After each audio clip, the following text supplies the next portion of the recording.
not a pure subject of law. It is actually a theoretical perspective. It is like international relations. It is like other social sciences. So अगर आपका basis, आपकी basics जो हैं, अगर आपने law नहीं किया हुआ है तो आपको किसी भी तरह का कोई इशू नहीं होगा, क्योंकि इतने सालों से हम एकेडमी में पढ़ा रहे हैं और एकेडमी में स्टूडेंट्स लॉ ऑप्ट कर रहे हैं। सो उसमें सारे लॉ के स्टूडेंट्स नहीं होते।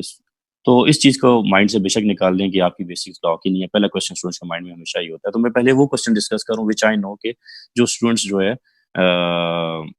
मोस्टली कर रहे हैं। तो लॉ का होना जरूरी नहीं है। आपका कोई भी बैकग्राउंड है, आप इंजीनियरिंग करके आए हैं, आपने मास्टर सिंपल किया हुआ है, बैचलर सिंपल्स किया वगैरह वगैरह, जो आपकी रिक्वायरमेंट्स हैं, तो आपको किसी भी तरह की इसमें पढ़ने में या इसको समझने में कोई मसला नहीं होगा। और आज के लेक्चर से आपको ये चीज़ वाज़ेह हो जाएगी। सेकेंडली स्टूडेंट, इसमें इंटरनेशनल लॉ का जो एक इम्पॉर्टेंट एस्पेक्ट है, कुछ 2-3 चीज़ें वो मैं डिस्कस करूँगा। उन चीज़ों को डिस्कस करने से पहले उन क्वेश्चंस को जो आपके माइंड में होते हैं, थोड़ा सा पेपर पैटर्न देख लेंगे और इस चीज़ों को ज़रा आप साथ साथ नोट करेंगे, ताकि आपको जो है जब मैं आगे चीज़ों को एक्सप्लेन करूं तो ये चीज़ें आपके सामने हों तो आपको समझने में आसानी हो। क्योंकि क्लास में हम बोर्ड इस्तेमाल कर लेते हैं छोटी वगैरह चीज़ों के लिए, ताकि स्टूडेंट्स को ईजी हो जाए ज़रा। सो अभी आप ये चीज़ें नोट करेंगे। सबसे पहले मैं थोड़ा सा फ्रीक्वेंट क्वेश्चंस पे आने से पहले मैं थोड़ा पेपर पैटर्न डिस्कस करूंगा। इंटरनेशनल लॉ का 100 मार्क्स का पेपर होता है और इस 100 मार्क्स में आपके फर्स्ट क्वेश्चन जो होता है वो एमसीक्यूज का होता है और बाकी आपके 7 क्वेश्चंस और होते हैं। टोटल 8 क्वेश्चंस आपके होते हैं। अब आपने फर्स्ट क्वेश्चन तो कंपल्सरी हो गया, बाकी आपने 4 क्वेश्चन अटेम्प्ट करने होते हैं आउट ऑफ 7। ऑलमोस्ट 50% चॉइस होती है। जो 4 क्वेश्चंस कंपल्सरी हैं और आउट ऑफ 7 करने हैं, जो लास्ट क्वेश्चन होता है वो अमूमन शॉर्ट नोट्स होते हैं, 10 मार्क्स के या 5 मार्क्स के शॉर्ट नोट्स होते हैं लास्ट क्वेश्चन जो होता है। सो आपकी ऑलमोस्ट 50% चॉइस है कि you have to attempt 4 questions out of 7। अब सीएसएस में इंटरनेशनल लॉ जो लास्ट 7 ईयर से, मतलब ये पिछले 1-2 सालों को छोड़ के लास्ट 7 ईयर से पेपर पैटर्न इस तरह आता रहा है कि टोटल आपके पास 26 टॉपिक्स होते हैं इंटरनेशनल लॉ के। हम देखेंगे टोटल टॉपिक्स 26 एंड 27, वो भी मैं आपको सिलेबस लिखवाऊंगा तो क्लियर हो जाएगा। ऑलमोस्ट इतने ही टॉपिक्स हैं, 26, 27, 28 टॉपिक्स हैं। उन लेट्स से 28 टॉपिक्स हैं टोटल। उन टोटल टॉपिक्स में से आपके 11 टॉपिक्स जो हैं वो लेंथी हैं, जिनको मैं लेंथी कंसिडर करता हूँ। 11 टॉपिक्स, ये साथ साथ काइंडली चीजें नोट कर लीजिएगा ताकि जो आगे मैं चीजें बताऊं उसके लिए आपको आसानी हो जाए। आउट ऑफ 28, 11 टॉपिक्स जो हैं वो लेंथी हैं और रिमेनिंग 27 टॉपिक्स जो हैं 17 टॉपिक्स जो हैं वो आपके शॉर्ट नोट्स हैं। अब इन 11 टॉपिक्स में से जो मैंने आपको लेंथी बताए हैं, इनमें से 9 टॉपिक्स ऐसे हैं जिनको मैं आपके सामने आज मैं जब सिलेबस लिखवाऊंगा तो इम्पोर्टेंट मार्क करवाऊंगा। उनको इम्पोर्टेंट इसलिए मार्क करवाऊंगा कि ऑलमोस्ट लास्ट 7 ईयर्स में अगर आप देखें तो तकरीबन 3 to 4 क्वेश्चन इन्हीं 9 टॉपिक्स में से आ जाते हैं। जो 11 मैंने आपको लेंथी बताए हैं उनमें से जो 9 टॉपिक्स जिनके सामने आज मैं आपको इम्पोर्टेंट मार्क करवाऊंगा, वो आप 9 टॉपिक साइड पे सिर्फ अभी नोट कर लें। फिर जब मैं सिलेबस लिखवाऊंगा तो आपको मार्क करवा दूंगा, तो उनमें से ऑलमोस्ट आपका पूरा पेपर बन जाता है।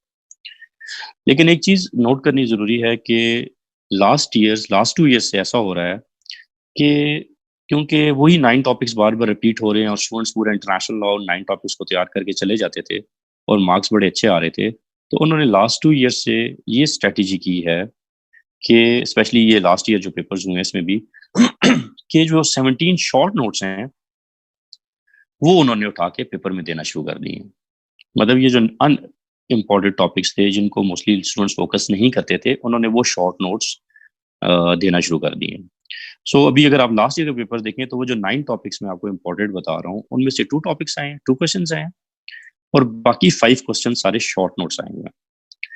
सो मतलब ये हुआ कि हम इस साल में जो स्टूडेंट्स को पढ़ाऊंगा थोड़ी सी स्ट्रेटेजी हम चेंज करेंगे कि पहले मैं सारे इंपॉर्टेंट टॉपिक्स भी करवा देता था और कुछ शॉर्ट नोट्स करवा देता था, क्योंकि शॉर्ट नोट्स बड़े आसान हैं। जब आप खुद बुक जाके देखेंगे तो 2-3 पेजेस के शॉर्ट नोट्स हैं, मतलब आप इजीली उनको सिर्फ रीडिंग कर सकते हैं। जब अभी मैं सिलेबस में आऊंगा एक्सप्लेन करूंगा तो आपको खुद आइडिया हो जाएगा कि शॉर्ट नोट्स बहुत आसान है।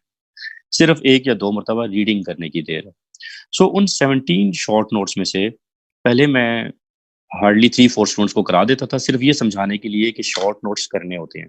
बट इस साल मेरी ये कोशिश है कि मैं थोड़ी क्लासेस एक आध एक्स्ट्रा क्लास लेकर कुछ शॉर्ट नोट्स ज़्यादा करवा दूँ। लाइक आउट ऑफ 17 हम एटलीस्ट 10 शॉर्ट नोट्स लाज़मी कर लें, ठीक है?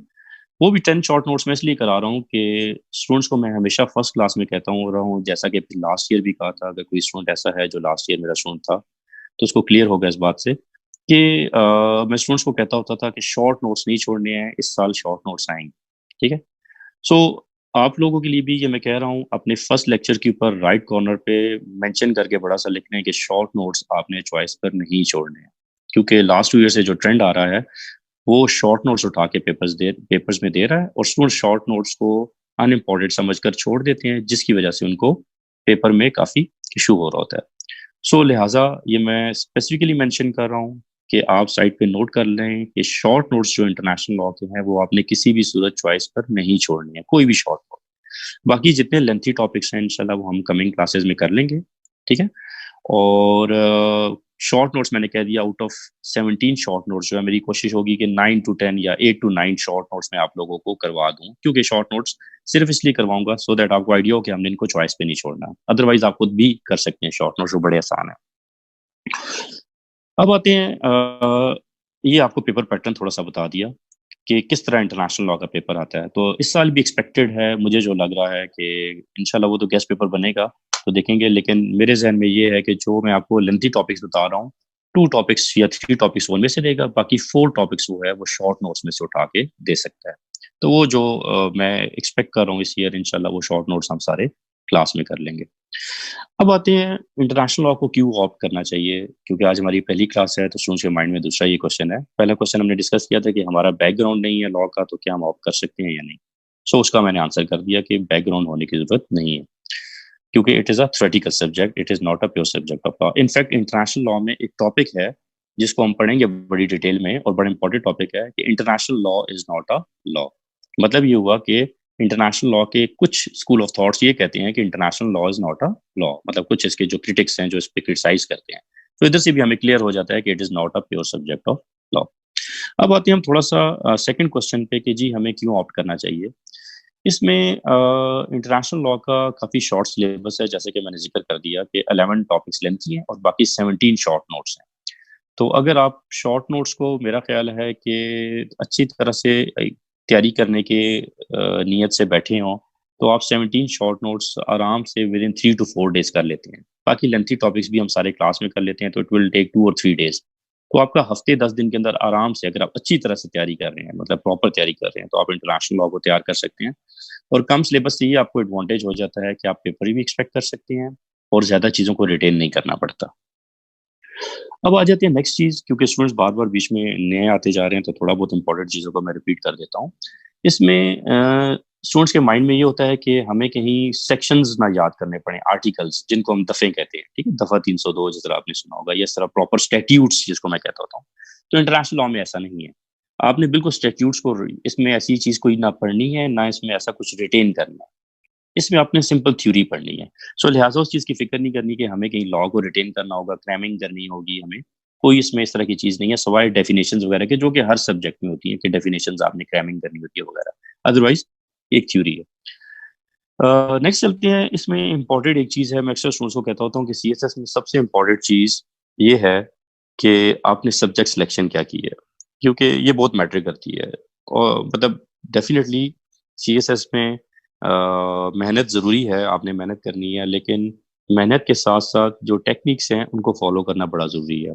और मैं स्टूडेंट्स को कहता होता हूँ कि टेक्निक्स को मैं ज़्यादा प्रेफ़रेंस इसलिए देता हूँ कि आप टेक्निकली चीज़ों को समझ के, जैसे एकेडमी आपको बता रही है, जैसे आपको हर सब्जेक्ट का टीचर बता रहा है, अगर आप उस तरह फ़ॉलो करेंगे तो आपके ज़्यादा चांसेस हैं एलोकेट होने के, बजाय इसके कि आप बस एक चीज़ को पढ़ें और बस उसको एक क्रैमिंग में लग जाएँ, टेक्निक्स को फ़ॉलो ना करें, कैसे पढ़ना है, कैसे समझना है चीज़ों को, उसको आप अगर नहीं सामने रखते तो इसमें सबसे इम्पोर्टेंट चीज़ है subject selection.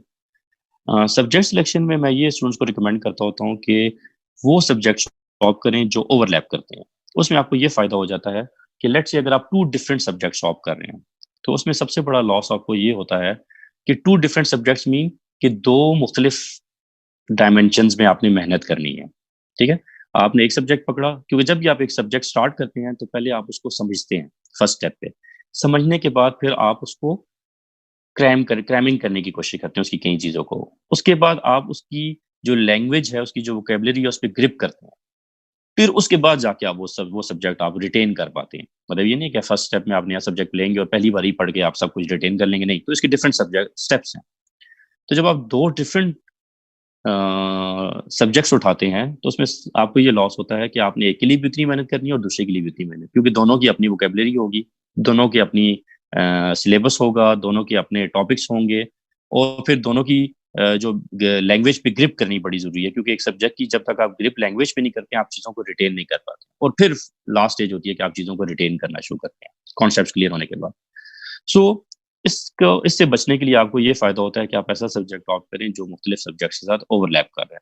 So international law एक ऐसा सब्जेक्ट है जो डिफरेंट सब्जेक्ट्स के साथ ओवरलैप कर रहा है। उसमें आपका मेनली आ जाता है इंटरनेशनल रिलेशंस। अगर आप 2015 में सिलेबस सीएसएस का चेंज हुआ था उससे पहले देखें तो इंटरनेशनल रिलेशंस भी 100 मार्क्स का था और इंटरनेशनल लॉ भी, and you have choice that you can either opt international law and international relations, because दोनों एक ही ग्रुप में थे।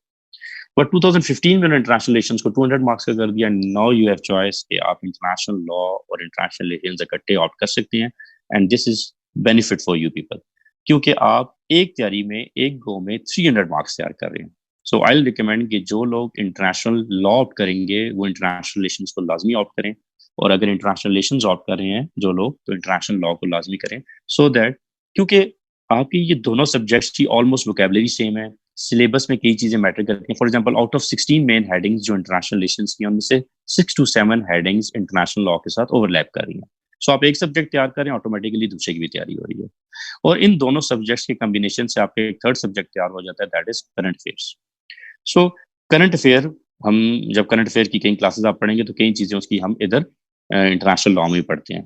तो इंटरनेशनल लॉ आपकी ओवरलैपिंग मेनली इन दो सब्जेक्ट के साथ कर रहा है। थर्ड, आपका अगर ऐसे की क्लासेस आपकी होगी उसमें जो टॉपिक्स आते हैं ऐसे की क्लासेस में, उसमें भी कई ऐसे टॉपिक्स होते हैं जो इंटरनेशनल लॉ से रेलेवेंट होते हैं। उसी में डिटेल में नहीं जाता, 10 टॉपिक्स आते हैं, मुख्तलिफ कैटेगरी से आते हैं। उनमें से आपको ऐसे टॉपिक्स भी मिलते हैं जो इंटरनेशनल लॉ जिसमें आपकी हेल्पफुल होता है, और ना सिर्फ हेल्पफुल बल्कि कई ऐसे टॉपिक्स इंटरनेशनल ऐसे के जो आए हुए हैं जिसमें टोटली इंटरनेशनल लॉ ने स्टूडेंट को बेनिफिट दिया है। फॉर एग्जाम्पल, 2015 का अगर आप ऐसे का पेपर देखें या बाकी और ईयर्स के जो मुझे याद नहीं है, तो लाइक 2015 में ऐसे आए हुए terrorism in Pakistan and human rights abuse. So international law में आप ह्यूमन राइट्स भी पढ़ लेते हैं, टेररिज्म को भी डिस्कस करेंगे थोड़ा बहुत, वो हम जाएंगे टॉपिक्स पे तो मैं बताऊंगा।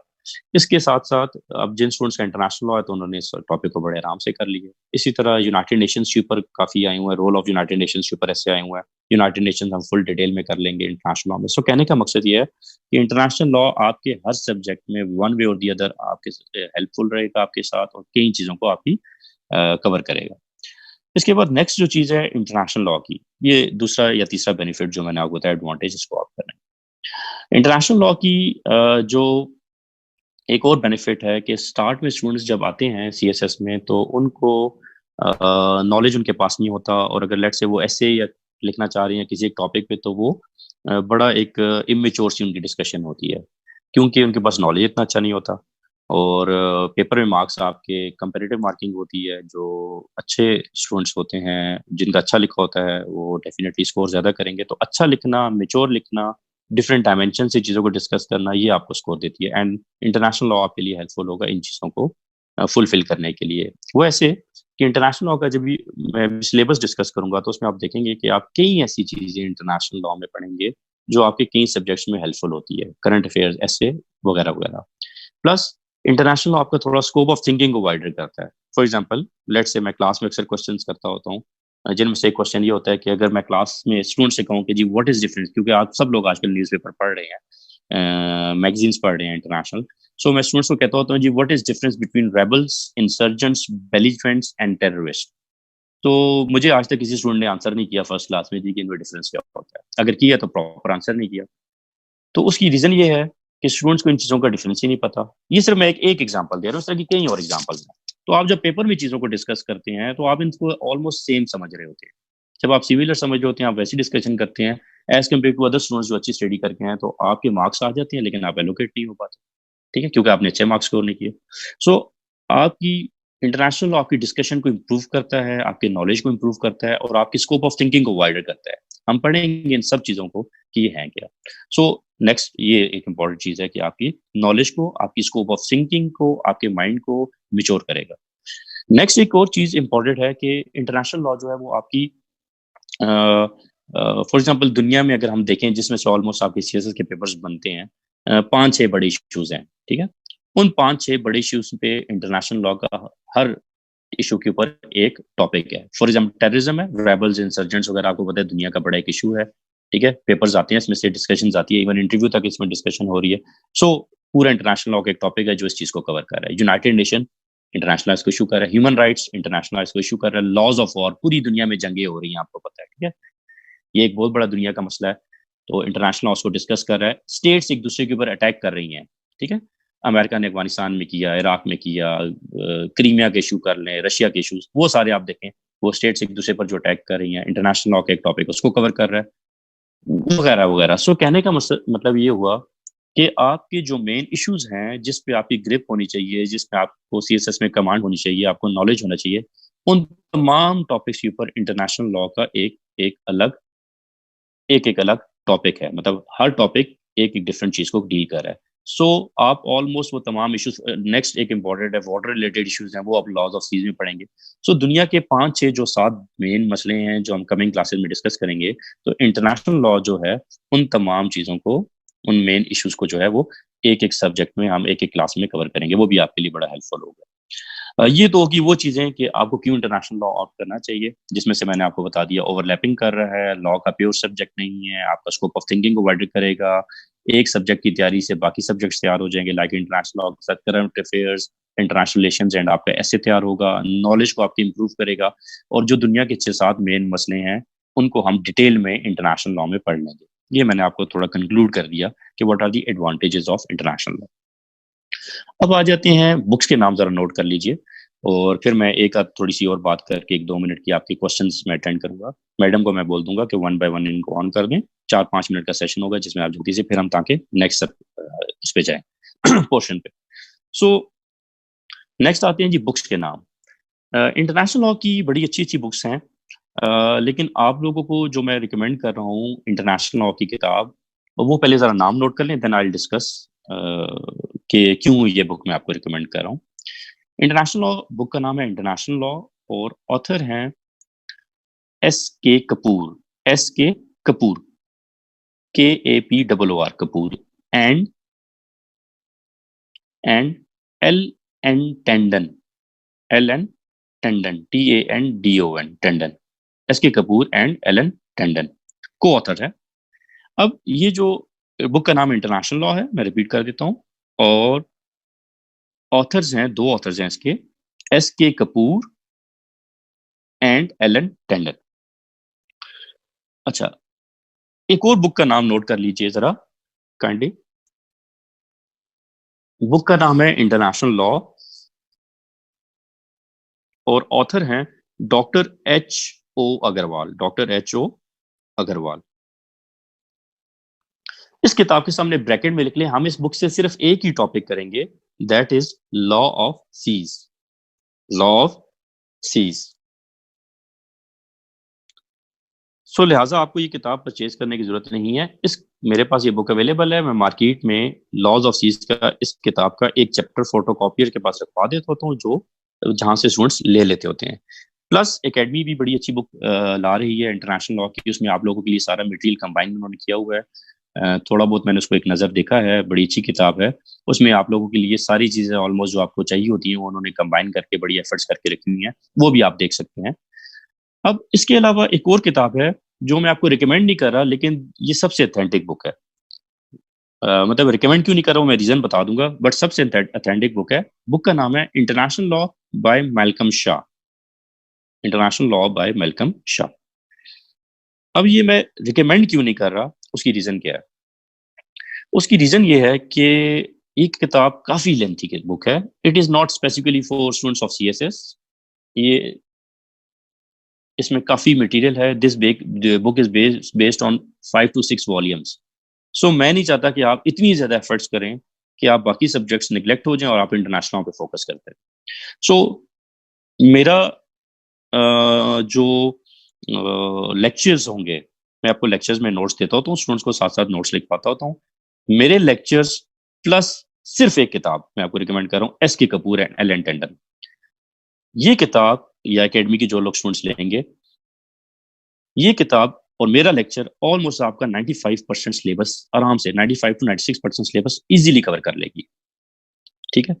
सो लिहाज़ा मैं नहीं इंटरनेशनल लॉ के स्टूडेंट्स को मैं नहीं रिकमेंड करता कि जी आप ये 5 किताबें पढ़ लें, ये 6 किताबें पढ़ लें, ये 3 मैगज़ीन लाज़मी पढ़ें इंटरनेशनल लॉ के लिए, नहीं।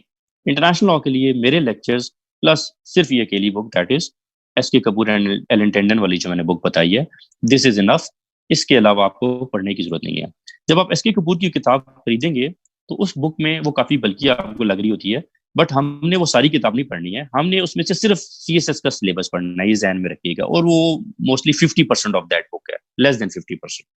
सो हम लेकिन किताब क्योंकि वो स्पेशली इंडियन ऑथर ने लिखी हुई है, तो वो स्पेशली सीएसएस के लिए नहीं लिखी हुई, वो सिर्फ एलएलएम के स्टूडेंट्स के लिए है। तो उसमें से हम सिर्फ वो चीज़ें पढ़ लेंगे, जो मैं आपको सिलेबस आज नोट करवा दूँगा। अच्छा, अब बुक्स के नाम भी हो गए हैं और ये भी मैंने बता दिया कि बुक्स जो हैं वो और प्लस मेरा लेक्चर ऑलमोस्ट आपका सिलेबस कवर कर लेगा। अब टॉपिक्स पे जाने से पहले मैडम अगर किसी स्टूडेंट्स के कोई क्वेश्चंस हैं, तो हम थोड़ा-सा उन क्वेश्चंस को ये मैं चैट पे आता हूँ, तो उन क्वेश्चंस को देख लेते हैं, ठीक है? जी सर, मैंने एवरीवन कर दिया चैट, तो ये लोग अपना टाइप इन कर सकते हैं। ठीक है। ये सबसे पहले फ़ाइज़ा का अगर मैं नाम जल्दी-जल्दी में किसी का गलत ब बोल दूँ तो उसके लिए अपॉलॉजी एडवांस में। फ़ाइज़ा का मैसेज आया हुआ है कि it is not a subject of law. Yes, ये मैं चीज़ डिस्कस कर चुका हूँ। It is not a true law, इसका मतलब मैं बता चुका हूँ, बाकी डिटेल में हम उस सब्जेक्ट में देखेंगे। फ़ातिमा ने मुझे मैसेज किया हुआ है, थोड़ा-सा ये 4-5 मिनट में हम क्वेश्चन्स देख लेते हैं। पॉलिटिकल साइंस का फ़ातिमा टाइम हमारे पास क्लास में बहुत कम है, इसलिए पॉलिटिकल साइंस पे मैं डिस्कशन अभी नहीं करूँगा, लेकिन हम किसी एक सेशन में अकेडमी रखवा लेगी, सब्जेक्ट सिलेक्शन का रखवाया भी होगा तो उसमें हम डिटेल में डिस्कस कर लेंगे। But combination of international law and international relation आपका बेस्ट कॉम्बिनेशन होगा, क्योंकि ये आपका करंट अफेयर्स, आपके एसेज इनको भी कवर करेगा, ठीक है? इसी तरह यूएस हिस्ट्री के कुछ टॉपिक्स बिल्कुल अब्बास का मैसेज आया हुआ है, हम यूएस हिस्ट्री के कुछ टॉपिक देखेंगे। इसमें जिस तरह मॉडर्न डॉक्ट्रिन वगैरह वो हम पढ़ेंगे। एक चीज़ मैं ज़रा कहना चाहूँगा, क्योंकि हमारे पास रमज़ान में क्लास कम है और ऑनलाइन क्लासेस में थोड़ा टाइम एक्स्ट्रा वेस्ट हो जाता होता है। तो वो क्वेश्चन जो स्टूडेंट्स के हैं अदर देन इंटरनेशनल लॉ, जैसा ये पॉलिटिकल साइंस वगैरह का पूछा हुआ है, इसको मैं क्वेश्चंस नहीं कर रहा इनका आंसर्स, सो दैट हम टाइम सेव कर लें थोड़ा-सा, ठीक होगा? पॉलिटिकल साइंस ओवरलैप नहीं करता है इंटरनेशनल लॉ के साथ, ये आपको सिर्फ मैं क्लियर कर दूँ कि काफ़ी स्टूडेंट्स का ये आया हुआ है। अच्छा, बुक्स के नाम टाइप कर दें, ठीक है, मैं बुक्स के नेम अभी टाइप कर देता हूँ सारे क्वेश्चंस को आंसर करके। मैं बिल्कुल जी, मैं कर देता हूँ, स्टूडेंट्स के आए हुए हैं। International law by S K Kapoor, good, ये महमूदा शाह ने मैसेज किया हुआ है आपको। मैडम का आया हुआ है S K Kapoor and Alan टेंटन, ठीक हो गया? और international law by doctor H O Agarwal, ये भी इनका मैसेज आया हुआ है, लॉज ऑफ सीज। अच्छा, तो मैं थोड़े क्वेश्चंस को साथ-साथ ज़रा आंसर्स कर लूँ।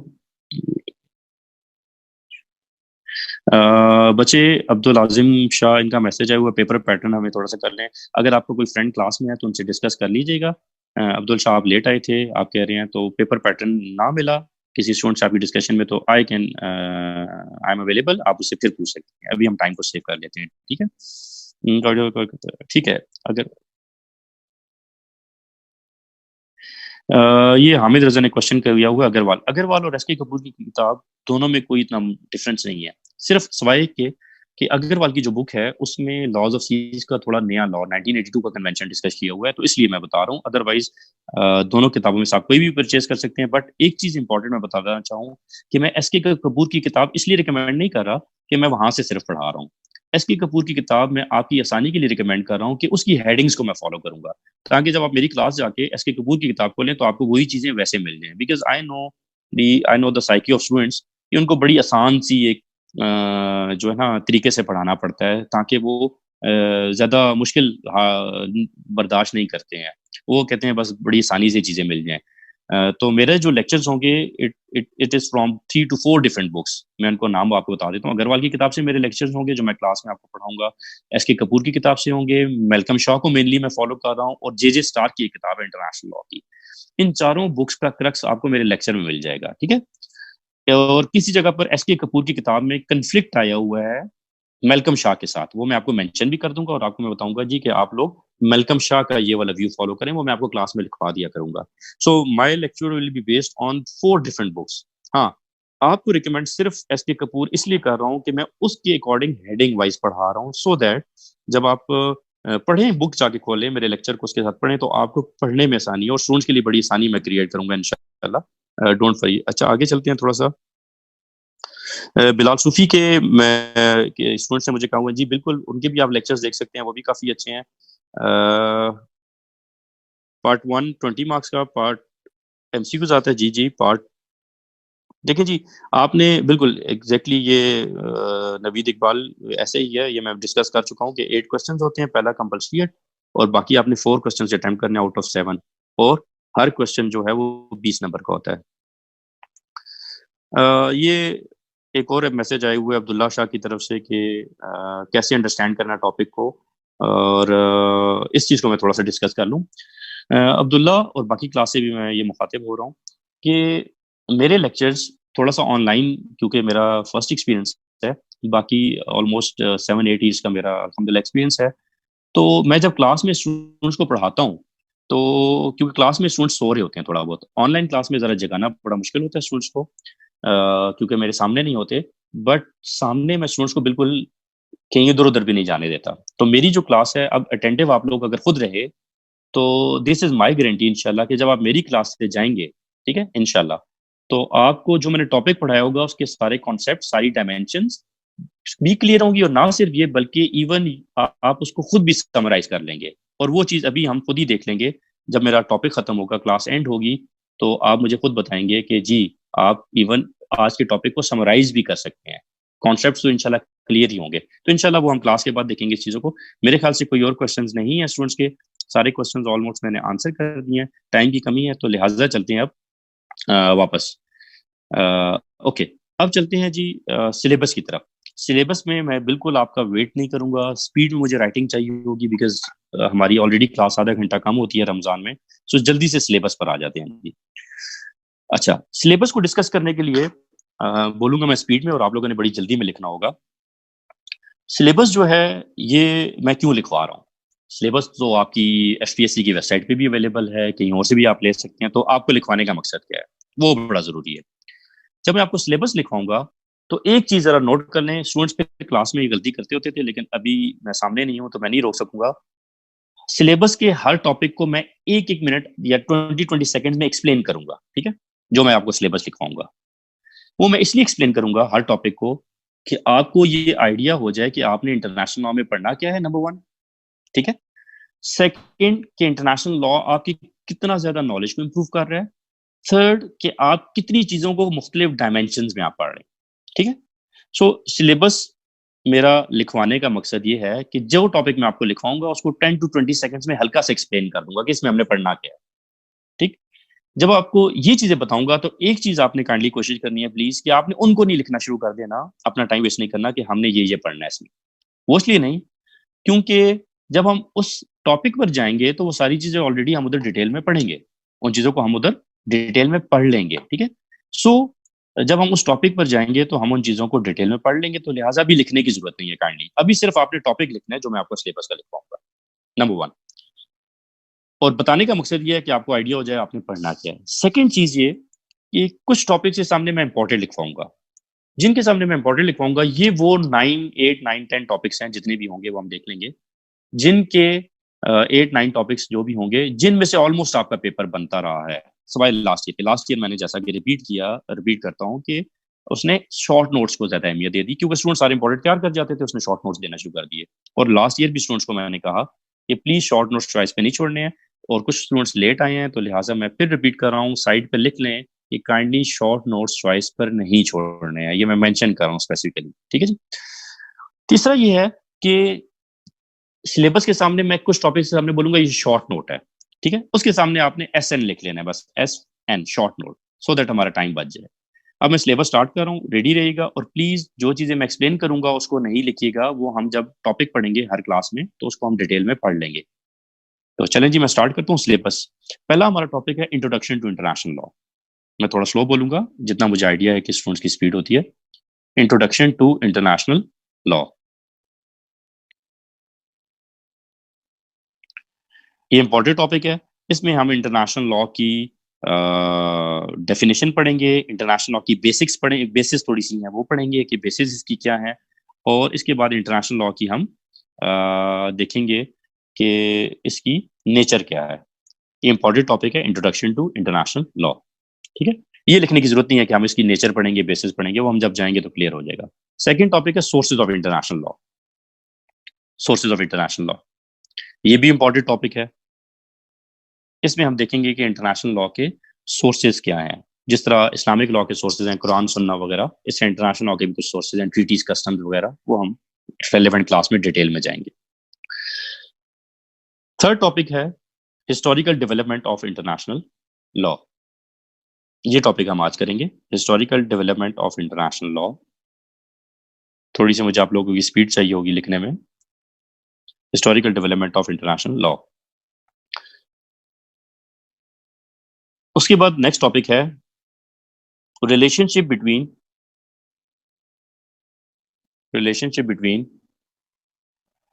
इंटरनेशनल लॉ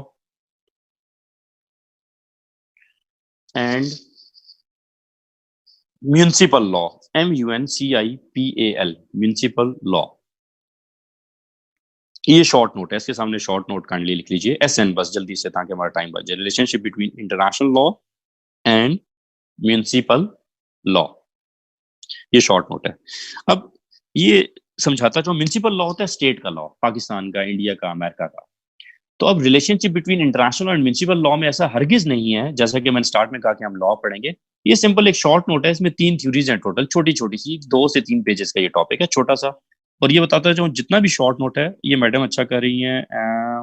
अच्छा, ये फायजा ने साथ मेंशन किया, गुड। काइंडली बेशक सिलेबस अगर आप लिखना चाहते हैं चैट में स्टूडेंट्स के लिए कोई एक लिख ले, जिस तरह अभी फायजा लिख रही है, बेहतर है, ठीक है। फिजा, okay Fiza.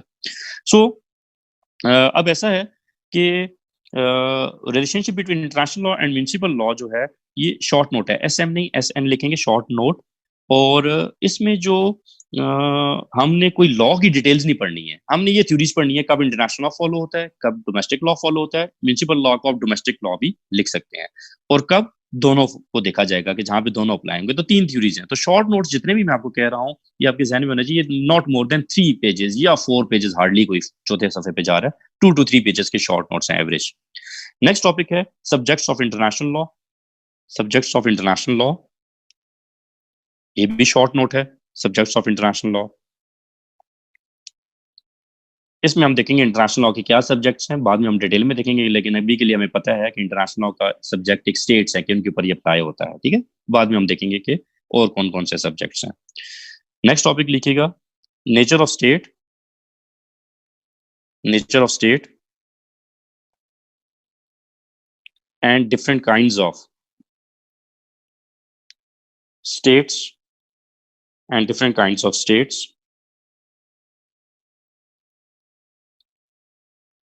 and non-state entities and non-state entities, ये भी शॉर्ट नोट है, ठीक है। इसमें स्टेट्स की डिफरेंट काइंड्स हैं, ठीक है, और नॉन स्टेट्स एंटिटीज की डिफरेंट काइंड्स हैं। मतलब स्टेट्स की डिफरेंट टाइप्स होती हैं, नॉन स्टेट एंटिटीज की डिफरेंट टाइप्स होती हैं, हम देख लेंगे। ये शॉर्ट नोट है, 2 पेजेस का, हार्डली 2-3 पेजेस का शॉर्ट नोट है ये हम कमिंग क्लास में फिर इसमें हम देखेंगे क्या क्या टाइप्स होती हैं।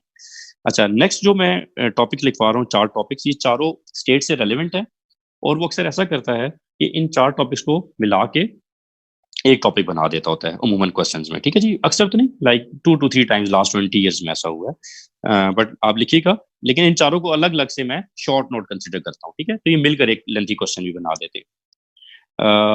लिखिएगा, मतलब आप नेक्स्ट टॉपिक ही लिखें, नेक्स्ट नंबर ही आप देंगे, 7th नंबर आएगा ऐसा आपका बन रहा है। लिखिए कि state responsibility, state responsibility, short note है ये भी।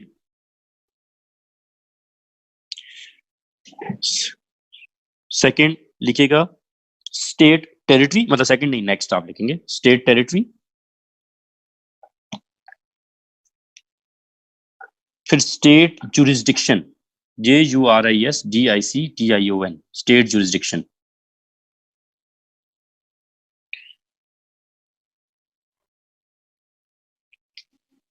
नेक्स्ट लिखिएगा स्टेट सक्सेशन, स्टेट सक्सेशन,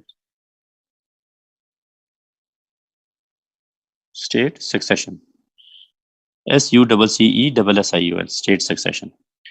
अच्छा, स्टेट रिस्पॉन्सिबिलिटी क्या है इसमें? सिंपल, स्टेट की रिस्पॉन्सिबिलिटीज हमने पढ़नी है, क्या क्या उसकी रिस्पॉन्सिबिलिटीज होती हैं, like for example fundamental, these all are separate, yes separate हैं, बिल्कुल सेपरेट टॉपिक्स हैं, अलग अलग टॉपिक्स हैं ये। इसमें स्टेट रिस्पॉन्सिबिलिटी में मतलब आप नेक्स्ट नेक्स्ट लिखते जाएंगे, मैं आपको नेक्स्ट टॉपिक्स लिखवाता जा रहा हूँ। स्टेट रिस्पॉन्सिबिलिटी क्या होती है? सिंपल, फंडामेंटल राइट्स प्रोवाइड करना, डिफेंस वगैरह, वो हम बाद में देखेंगे। स्टेट सक्सेशन, बल्कि स्टेट टेरिटरी नेक्स्ट मैंने आपको लिखवाया। स्टेट टेरिटरी क्या होता है? स्टेट टेरिटरी के एक मुल्क की कहाँ कहाँ पे टेरिटरी होती है वो हमें पता है, एयर में भी होती है, सी में भी होती है, और उसके अलावा नहीं, इसको मैं इंपॉर्टेंट में काउंट नहीं कर रहे हैं इन टॉपिक्स को, ठीक है, बट इनमें से आए हुए हैं क्वेश्चंस। अच्छा, स्टेट की सी में होती है, स्टेट की एयर में होती है, और लैंड पे होती है। तो आपके इंटरनेशनल लॉ में लॉज ऑफ सीज में हम पढ़ लेंगे थोड़ा डिटेल में, लॉज ऑफ एयर आपका इतना डिटेल में नहीं है, और बाकी लैंड का भी नहीं है, ठीक हो गया। जैसा पाकिस्तान की टेरिटरी पाकिस्तान के तमाम प्रोविंसेस एंड फेडरल में है, ये इसकी लैंड पे है, एयर में भी है, और इसी तरह सी में भी है, ठीक है, तो वो हम रेलेवेंट टॉपिक्स में पढ़ेंगे।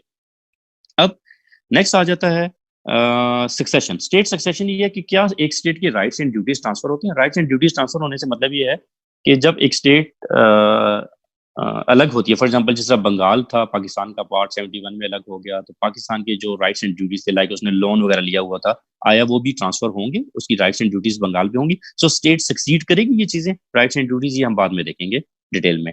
नेक्स्ट टॉपिक है जी इंटरवेंशन, इंपॉर्टेंट टॉपिक है इंटरवेंशन, और इसका दूसरा नाम भी साथ लिख लें, use of force. Intervention oblique use of force डाल लें कि आपके सिलेबस में यूज ऑफ फोर्स होगा। अब मैंने आपको कहा था कि दुनिया के 5-6 बड़े मसले हैं, ठीक है, तो वो आप देखेंगे कि अभी जब मैं टॉपिक बताऊंगा तो वो सारे मसले कवर हो रहे हैं, जो आपने करंट अफेयर्स में भी करने हैं, जो आपके इंटरव्यू के लिए भी होने चाहिए, जो आपके एसए के लिए भी होने चाहिए, या बाकी सब्जेक्ट्स के लिए, तो इधर कवर हो रहे हैं। इंटरवेंशन इंपॉर्टेंट टॉपिक है, यूज ऑफ फोर्स। इसमें हम पढ़ेंगे कि एक स्टेट जब दूसरी स्टेट पर अटैक करती है तो उसको इंटरनेशनल लॉ कैसे डिक्लेयर करता है, वो लीगल है, किस हद तक इलीगल होता है, वगैरह वगैरह। जिस तरह अमेरिका ने अफगानिस्तान में किया अटैक, अमेरिका ने इराक में अटैक किया, तो वो सारा इस टॉपिक में हम पढ़ेंगे। मतलब ये दुनिया के वो सारे जो इश्यूज हैं स्टेट्स के इंटरवेंशन के, अटैक करने के, यूज ऑफ फोर्स के, उनको हम कवर करेंगे इसमें। नहीं, सिलेबस में ये यूज ऑफ फोर्स लिखा हुआ है, इंटरवेंशन नहीं लिखा होगा, ठीक है, इसलिए मैंने आपको कहा आप ओब्लिक डाल के यूज ऑफ फोर्स लिख लें, ठीक है। तो अब जो इंटरवेंशन जो है, इसमें मैंने कह दिया कि आपके ऑल जितने भी स्टेट्स अटैक के इश्यूज हैं जो आपने करंट अफेयर्स में पढ़ने हैं, अमेरिका वगैरह के फरीद साहब के साथ आपने पढ़ लिए होंगे, वो सब हम पढ़ेंगे, ठीक हो गया। इसके बाद नेक्स्ट टॉपिक लेके रिकग्निशन, ये भी इंपॉर्टेंट टॉपिक है। रिकग्नाइज से है रिकग्निशन, RECOGNITION, रिकग्निशन। रिकग्निशन जो है ये इंपॉर्टेंट टॉपिक है, और इसमें भी एक चीज बताता जाऊं कि ये क्या कवर करेगी। ये आपके तमाम दुनिया का, देखें, दूसरा मसला है नॉन स्टेट एक्टर्स का, रेबल्स का, इंसर्जेंट्स का, बेलिजेंट्स का, टेररिस्ट का। तो ये जो रिकग्निशन का टॉपिक है, इसमें हम स्टेट से रिलेटेड काफी और चीजें भी पढ़ेंगे, बट इंपॉर्टेंट जो चीज पढ़ेंगे वो हम पढ़ेंगे नॉन स्टेट एक्टर्स के बारे में, हम पढ़ेंगे रेबल्स के बारे में, हम पढ़ेंगे इंसर्जेंट्स, हम बेलिजेंट्स और टेररिस्ट के बारे में पढ़ेंगे। और ना सिर्फ ये पढ़ेंगे, बल्कि क्योंकि CSS के हम पेपर्स दे रहे हैं, हम कोई यूनिवर्सिटी में तो नहीं पढ़ रहे, तो लिहाजा हम जो करंट इश्यूज हैं, जिस तरह सीरिया का इशू है, सीरियन क्राइसिस, उसको डिस्कस कर लेंगे। हम पाकिस्तान के जो इश्यूज हैं टेररिज्म के, उनको पढ़ लेंगे। हम 4th जनरेशन वॉरफेयर पढ़ेंगे, मॉडर्न वॉरफेयर को डिस्कस करेंगे, ठीक हो गया। सिविल वॉर जो होती हैं, ये सारी चीज़ें सिलेबस का हिस्सा नहीं है, बट मेरे स्टूडेंट्स जो इंटरनेशनल लॉ करते हैं, मैं उनको ये सारी चीज़ें इसलिए बताता हूँ ताकि ना सिर्फ उनको इंटरनेशनल लॉ बल्कि बाकी सब्जेक्ट्स में भी हेल्पफुल हो। सो लिहाजा हम इस हद तक तमाम इंटरनेशनल इश्यूज को भी इस टॉपिक में डिस्कस करेंगे। जो नॉन स्टेट एक्टर से, अफगानिस्तान वाला जो इशू था, उनको भी डिस्कस करेंगे। नेक्स्ट टॉपिक है जी laws of seas. Laws of seas, ये भी इंपॉर्टेंट टॉपिक है, लॉज ऑफ सीज। इसमें हम समुंदर के तमाम इश्यूज पढ़ेंगे। और मैं रिपीट करता जाऊं स्पेशली उन स्टूडेंट्स के लिए जो लेट आए हैं, कि लॉज ऑफ सीज से हरगिज मतलब नहीं है कि हमने लॉज पढ़ने हैं। लॉज ऑफ सीज से मतलब ये है कि हमने समुंदर को जो पोर्शन है उनकी थ्योरी पढ़ेंगे। सो कहीं पे वर्ड लॉ आता है तो मैं बार बार रिपीट करना चाहूंगा कि हम उसका मतलब ये नहीं है कि हमने लॉ पढ़ना है, बल्कि हम उसकी थ्योरी पढ़ेंगे। तो उसमें समुद्र के डिफरेंट पोर्शंस होते हैं, टेरिटोरियल वाटर होता है, इंटरनेशनल वाटर्स होते हैं। जी ये इंपॉर्टेंट टॉपिक है। टेरिटोरियल वाटर्स, इंटरनेशनल वाटर्स जो होते हैं, आपके इकोनॉमिक जोन्स होते हैं, वगैरह वगैरह। तो हाई सीज वगैरह जिसको हम इंटरनेशनल वाटर्स कहते हैं, तो वो सारे हम पढ़ेंगे लॉज ऑफ सीज में। ठीक हो गया? इसके साथ नेक्स्ट टॉपिक है पायरेसी। शॉर्ट नोट है, सी पायरेट से रेलिवेंट है। पायरेसी, PIRACY, पायरेसी, सी पायरेट्स। सी पायरेट्स का सबको पता होगा, शॉर्ट नोट है ये। पायरेसी ये हम पढ़ेंगे। पायरेट्स होते हैं जिनको हम पैरी कजाक बोलते हैं। खैर आजकल सब लोग मूवीज देखते हैं। पायरेट्स ऑफ द कैरेबियन बड़ी अच्छी मूवी है, सबने देखी होगी, जॉनी डेप की। सो पायरेसी जो है, yes it was interesting. So piracy जो है हम इसको पढ़ेंगे। ये बड़ा इंपॉर्टेंट टॉपिक है, शॉर्ट नोट है, बट लॉज ऑफ सीज का ही पार्ट है। नेक्स्ट टॉपिक आपका है एयरक्राफ्ट हाईजैकिंग। शॉर्ट नोट है, एयरक्राफ्ट हाईजैकिंग। उसके बाद ये मैं थोड़ा सा जल्दी इसलिए चल रहा हूँ कि फिजा जो है वो साथ साथ लिख रही हैं। सो स्टूडेंट्स को उधर से भी अगर कोई चीज़ रह जाए तो फॉलो करें। And thank you Fiza for this. अच्छा, एयरक्राफ्ट हाईजैकिंग के बाद नेक्स्ट आ जाता है acquisition and loss of territory. Acquisition and loss of territory, ये भी शॉर्ट नोट है। एक्विजिशन एक्वायर से है, एंड लॉस अलग हो जाना। ठीक है जी। इसमें 7 to 8 मेथड्स हैं। एक स्टेट का टेरिटरी को एक्वायर करना, और एक स्टेट का टेरिटरी के साथ मिलना। फॉर एग्जांपल, जिस तरह टेरिटरी एक स्टेट ने अटैक किया तो उसने एनेक्स कर लिया। So annexation is a mode of acquisition. और बंगाल था, उधर रिवॉल्ट हुआ, तो रिवॉल्ट से बंगाल हमसे अलग हुआ, तो हम कहेंगे टेरिटरी लॉस हुई है थ्रू रिवॉल्ट। सो ये हम चीजें देखेंगे। ठीक हो गया जी। उसके बाद नेक्स्ट आ जाता है नेशनैलिटी। शॉर्ट नोट, नेशनैलिटी, ये भी शॉर्ट नोट है। ये सिंपल है कि कैसे नेशनलिटी मिलती है, कैसे खत्म होती है। शॉर्ट नोट्स इतने आसान है कि ऑनेस्टली स्पीकिंग जब आप देखेंगे इनको जाके, जिस तरह नेशनलिटी का जो टॉपिक है, ठीक है जी, नेशनलिटी के टॉपिक को आप जब देखेंगे तो उसमें आपकी कैसे नेशनलिटी मिलती है। फॉर एग्जांपल, आप दूसरी जगह किसी मुल्क में गए, उधर कुछ अर्सा रहे, आपने नेशनलिटी ले ली, आपने उधर के किसी नेशनल के साथ शादी कर ली, नेशनलिटी मिल गई, किसी बच्चे की बर्थ हो गई, नेशनलिटी। तो वो चीजें जो बड़ी नॉर्मल सी हैं, ठीक है, जो आपको खुद भी पता होती हैं। तो शॉर्ट नोट सारे इस तरह के हैं। नेक्स्ट लिखते हैं जी असाइलम। ये भी शॉर्ट नोट है, असाइलम, ASYLUM, असाइलम। ये मैं एक्सप्लेन करता हूँ। और नेक्स्ट एक और शॉर्ट नोट लिखें, एक्सट्रेडिशन, EXTRADITION, एक्सट्रेडिशन। थोड़ा तेज जाएंगे क्योंकि हमारे पास टॉपिक के लिए बड़ा कम टाइम रह जाएगा। एक्सट्रेडिशन।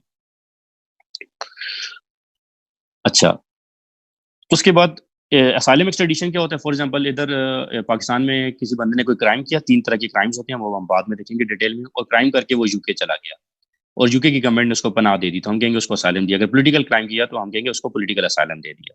और अगर पाकिस्तान की रिक्वेस्ट पे उसको वापस भेज दिया जाए तो हम कहेंगे उसको एक्स्ट्राडाइट कर दिया। This is called extradition. ये दोनों शॉर्ट नोट्स हैं। नेक्स्ट है ह्यूमन राइट्स। ह्यूमन राइट्स के बाद नेक्स्ट लिखिए डिप्लोमेटिक एजेंट्स। जो शॉर्ट नोट होगा उसके सामने मैं मेंशन कर दूंगा, ठीक है। Diplomatic agents. डिप्लोमेटिक एजेंट्स के बाद इसमें डिप्लोमेटिक एजेंट्स में हम सिंपल देखेंगे एक डिप्लोमेट्स की क्या क्या इम्यूनिटीज होती हैं। आप सब लोगों को इम्यूनिटीज का पता होगा, जिसको उर्दू में इस्तिस्ना बोलते हैं। कि एक diplomat, let's say American diplomat, अगर पाकिस्तान में आता है और वो यहाँ पर कोई क्राइम करता है, तो पाकिस्तानी लॉज उसके ऊपर अप्लाई नहीं होंगे। ठीक है, इस चीज़ को आज हम थोड़ा सा टॉपिक में डिस्कस करेंगे, जो आज हम पढ़ेंगे। तो इसको हम कहेंगे कि अमेरिकन डिप्लोमेट्स को इम्यूनिटीज हैं पाकिस्तानी लॉ से, ठीक है, उसको इस्तिस्ना हासिल। सो इम्यूनिटीज हैं, तो वो डिफरेंट 15-16 टाइप्स की इम्यूनिटीज हैं कि वो उसको अरेस्ट नहीं कर सकते, उसको एज अ विटनेस वगैरह, जो जो इम्यूनिटीज है वो हम इंशाल्लाह रेलिवेंट टॉपिक में पढ़ लेंगे। नेक्स्ट टॉपिक लिखिए लॉज ऑफ ट्रीटीज। ये इंपॉर्टेंट टॉपिक है, लॉज ऑफ ट्रीटीज। और फिर रिपीट करता जाऊं कि लॉज ऑफ ट्रीटीज का हरगिज मकसद नहीं है कि हमने लॉस पढ़ने हैं। हमने सिंपल इसमें थ्योरी पढ़ेंगे कि ट्रीटीज की टाइप्स क्या होती हैं, ट्रीटीज खत्म कैसे होती हैं, ट्रीटीज बनती कैसे हैं, उनको इंटरप्रिटेशन कैसे की जाती है। तो वो सिंपल उसकी थ्योरी पढ़नी है, इसमें कोई लॉज नहीं पढ़ने हैं हमने। इंपॉर्टेंट टॉपिक है ये, laws of treaties.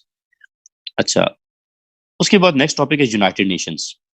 United Nations important topic है। यूनाइटेड नेशंस के हम इसमें प्रिंसिपल ऑर्गन्स पढ़ेंगे, इंटरनेशनल कोर्ट ऑफ जस्टिस वगैरह, सिक्योरिटी काउंसिल, जनरल असेंबली। ये लिखने की जरूरत नहीं है, बस आप सिर्फ यूनाइटेड नेशन लिख लें। This is an important topic. तो इसको हम डिटेल में पढ़ेंगे जब जाएंगे। जिस तरह जो जो इश्यूज पढ़ेंगे, फिर उनके करंट इश्यूज को हम डिस्कस भी करते रहेंगे, ठीक है। जिस तरह for example let's say ICJ पढ़ेंगे, तो आईसीजे के साथ हम कुलभूषण यादव केस को भी पढ़ लेंगे, ठीक है। तो ये सारी चीजें हम इंशाल्लाह जो करंट इश्यूज है उसकी हम एप्लीकेशन लाजमी करेंगे। हम जो टॉपिक पढ़ेंगे उसको करंट इश्यूज पर अप्लाई करेंगे, जो टॉपिक पढ़ेंगे उसकी एप्लीकेशन हम करंट इश्यूज पर करेंगे। अच्छा जी, यूनाइटेड नेशन इंपॉर्टेंट टॉपिक है।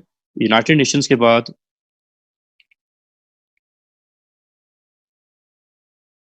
हम चलते हैं जी, नेक्स्ट टॉपिक है settlement of international disputes. Settlement of international disputes, ये इंपॉर्टेंट टॉपिक है, लेकिन बहुत आसान टॉपिक है। ये टॉपिक्स मैं स्टूडेंट्स के लिए खुद छोड़ देता हूँ, फिर भी अगर किसी को समझ ना आए तो मुझसे पूछ सकता है, बट बहुत ज्यादा आसान टॉपिक है। Settlement of international disputes important topic है।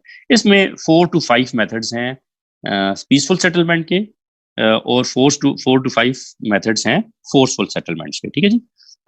ये फिजा जो मैं टॉपिक्स बोल चुका हूँ काइंडली वो चैट में पेश कर दें, ताकि जो कोई स्टूडेंट्स रह गए हैं तो उनको फॉलो कर लें। अच्छा, सेटलमेंट ऑफ इंटरनेशनल डिस्प्यूट्स जो हैं वो उसमें सिंपल जो है कि कैसे डिस्प्यूट्स को स्टेट्स रिजॉल्व कर सकती हैं। ठीक हो गया। डिस्प्यूट्स को रिजॉल्व करने का तरीका क्या है उसको हम देखेंगे। उसमें आपका स्पेशली जो है फॉर एग्जांपल आईसीजे में आप जाते हैं, आप आर्बिट्रेशन में जाते हैं, बात की बात है वो हम बाद में डिटेल में थोड़ा सा देख लेंगे कि उसके कौन कौन से वो हैं तरीके हैं। ठीक हो गया। इंपॉर्टेंट टॉपिक है और बहुत ही आसान टॉपिक है, सिर्फ एक रीडिंग की बारी है। ठीक है, और इसमें कोई इतना वो नहीं है। नेक्स्ट टॉपिक है इसमें law of neutrality. Law of neutrality, law of neutrality.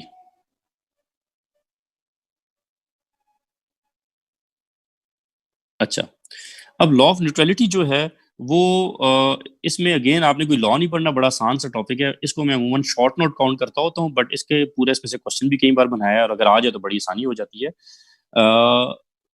इसमें लॉ ऑफ न्यूट्रलिटी में सिंपल है कि देखें, दो तरह की स्टेट्स होती हैं। एक स्टेट जो दो स्टेट्स हैं, let's say state A and B, दोनों आपस में जंग कर रही हैं, तो हम उनको कहेंगे कि दे आर बेलिजेरेंट स्टेट्स। मतलब जब स्टेट्स के लिए वर्ड यूज होता है लॉ में बेलिजेरेंट स्टेट्स, तो इसका मतलब ये होता है कि वो दोनों आपस में जंग कर रही हैं। एक स्टेट है जो जंग नहीं कर रही, किसी का साथ नहीं दे रही, दैट इज कॉल्ड